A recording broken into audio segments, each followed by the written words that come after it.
And I'd like to say a few words, and I pray and I hope that these words are not going to be taken out of context, and they are not going to be misunderstood or misinterpreted.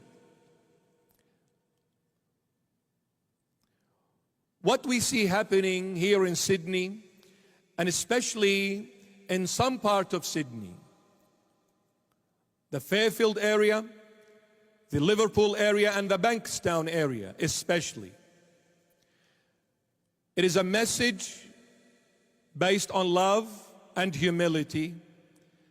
And I'm saying this to our beloved government of this great nation, Australia.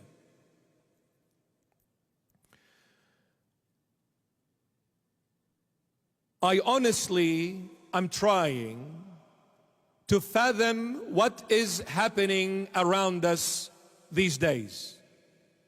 And I'm yet to come to this realization, what is this all about?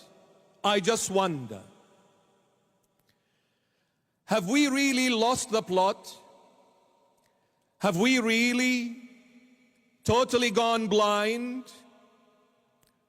What are we trying to achieve in doing what we are doing in the past year and a half or so, and especially and more so the past 3-4 weeks? What have we made out of this so-called coronavirus? Why have we exaggerated something that is not worthy of this at all? My question is to the government. We are so concerned that we are trying to protect our beloved people from this virus. But the way we are going about our business, I just wonder if this situation is gonna continue for much longer. I wonder if we're gonna have people to care for. The level of stress, the level of depression has skyrocketed. I believe, even though I am not in the medical field, I'm not an expert in the medical field, but nowadays we read, we hear, we listen to renowned doctors and great professors in the scientific fields. They all agree that the greatest enemy of the human body's health is stress, my beloveds. That is the #1 killer of the immune system, stress. So I just wonder, on one hand, we are saying that take this vaccine, which the FDA and other health organizations are putting it in writing that there is no vaccine made for coronavirus. It is unapproved. Pfizer is an unapproved vaccine, and the rest of them, none of them are made for coronavirus. Let's assume that you take this vaccine and everything is going to be fine. I'm really finding this very hard to believe. The vaccine supposedly is to work to strengthen the human immune system, because the only one that we have forgotten, the only one that we have taken out of our equation, this one is called God, and this God I will define to be Jesus Christ of Nazareth, the one and only. We have taken God, Jesus Christ, out of our life's equation, and then we are trying frantically to come up with a solution that is the cause of all the problems of the world. God created the immune system, and it is absolutely magnificent the way God created the immune system, that is there to fight everything that is against the human well-being. We are creating a vaccine so that supposedly, and I'll make an emphasis on the word supposedly, strengthens the immune system. Yet on the other hand, we have made people go through so much stress and anxiety which has destroyed the immune system. Then what is the use of this vaccine once that immune system has been destroyed with utmost levels and high levels of stress? I am asking both the state and the federal government to revisit these rules and regulations that they are putting forth. And again, I am saying it out of love and humility. I am not judging, but I'm just stating what I believe is to be a better way of approach in dealing with this so-called coronavirus.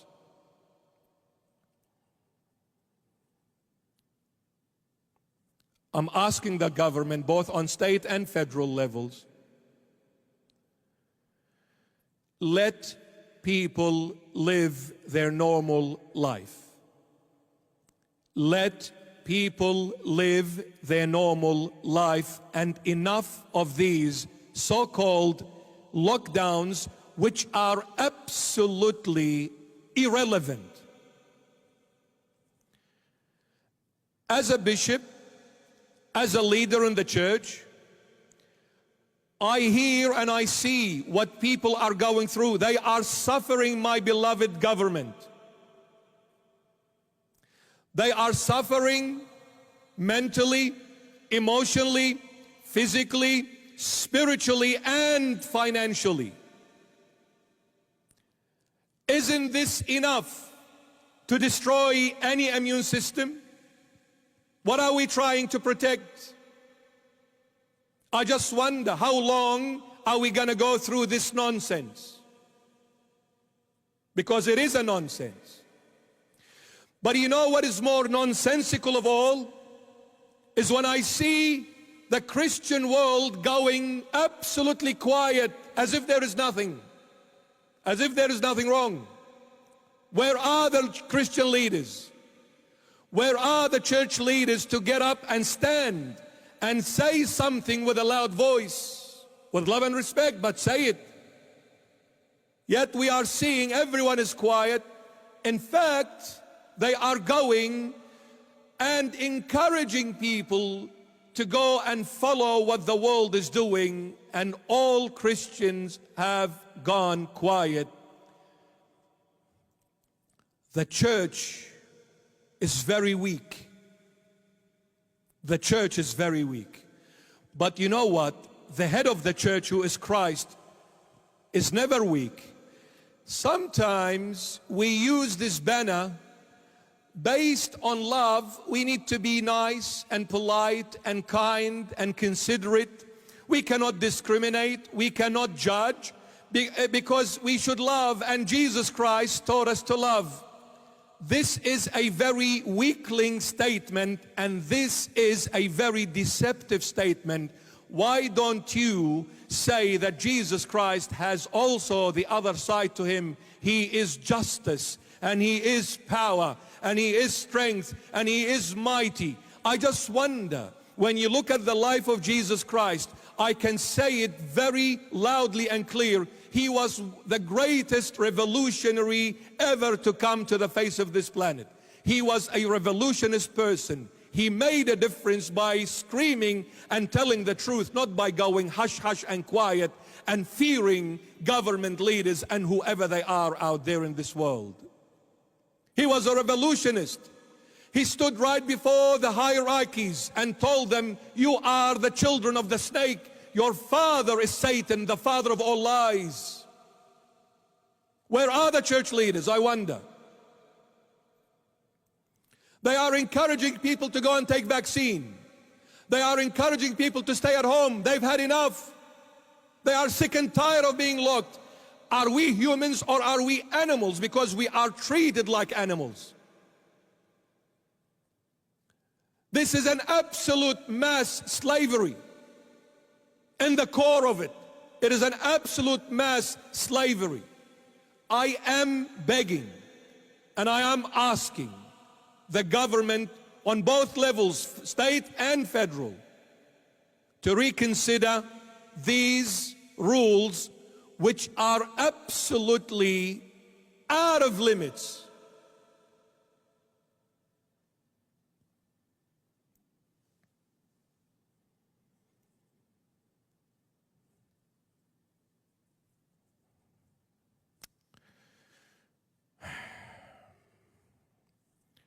I haven't taken vaccine. You know what? Every year I have the normal flu. The last 2 years I've had neither the flu nor the coronavirus. I haven't been neither vaccinated nor nothing. When we leave people to live normal life, when we leave people to feel that they are human beings, they are not treated as slaves, we can fight any virus.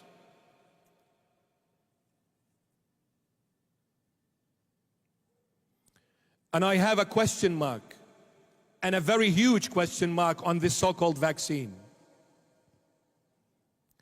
When someone, and again, I'm talking out of love and humility, but I have to say the truth. And if the truth hurts, well, so be it. I'm sorry. I can't put it in any other way. Because when Jesus spoke the truth, it did not matter for him if people were offended or not, because he came to do the will of his dad. And if it meant to be that he dies, then so be it. I just wonder about this vaccine. When someone like Anthony Fauci, with all love and respect, when someone like Anthony Fauci and Bill Gates and the likes of them have a hand in to do with this vaccine, that I will put 100 million zillion question marks on it.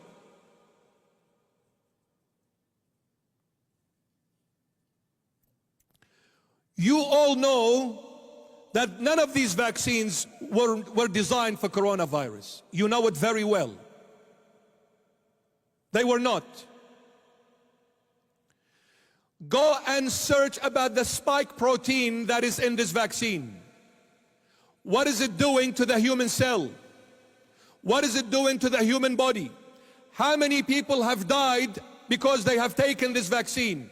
How many people have suffered the consequences because of this vaccine? I just wonder. Statistics say that those who have received the vaccine, the death rates out of those who were vaccinated were more than the ones who died because of the coronavirus. And yet, everyone has gone quiet. The government said, we have to be like weak beings, we're slaves. Oh, be careful, they're going to sue us now. Oh, the police are going to come and they're going to fine us and they're going to lock. Well, come and lock the church. Do I really care? I don't. But I'm saying it. We are humans and we need to be treated as humans. People are fed up. People are tired. I am speaking as a religious figure. I am speaking as a bishop concerned for my own people's well-being, for my own congregation's well-being, and I have the right to raise my voice. I have the right. I just wonder what has become of Australia.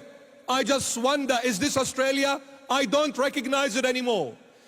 Apparently you have no right to say nothing anymore, and yet they claim that they have freedom of speech and freedom of religion. Where is it? Where is it?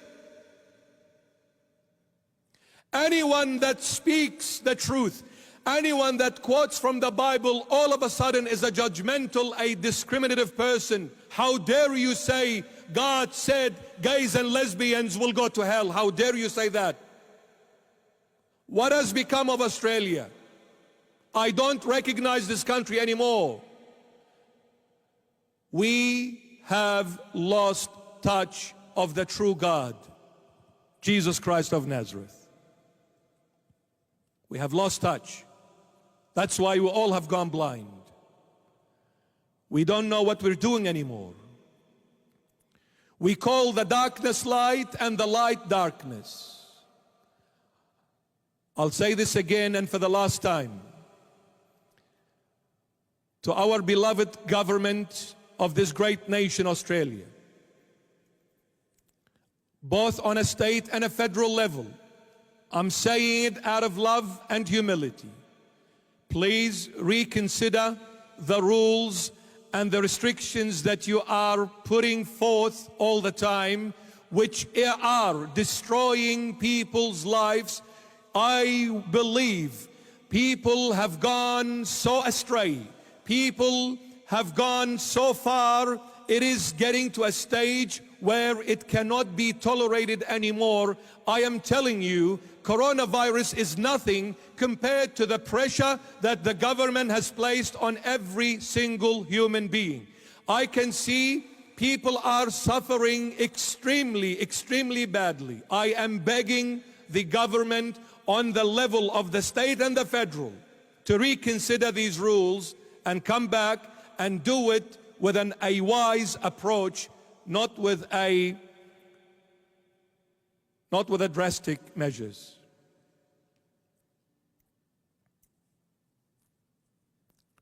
Let people go about their business normal.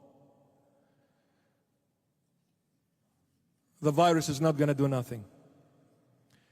It's just another type of flu. No more, no less. No more, no less. It's just another type of flu. Please stop putting fear in people's minds and hearts. And I'm asking the church leaders to put their hands together and send a powerful message to the government. This approach must stop immediately, and let us reconsider and reevaluate where we're standing with so-called coronavirus.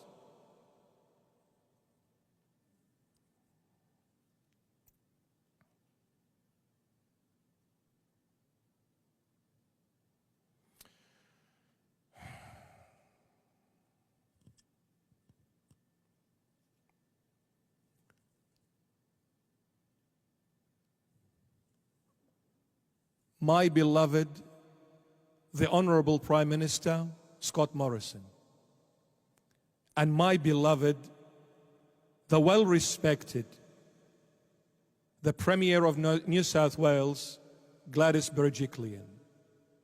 I pray for both of you, and I love you and respect you both. And I'm asking you, as a citizen of this country and as a Christian person, please, let us reconsider these restrictions and rules that we are putting forward all the time. People are extremely exhausted.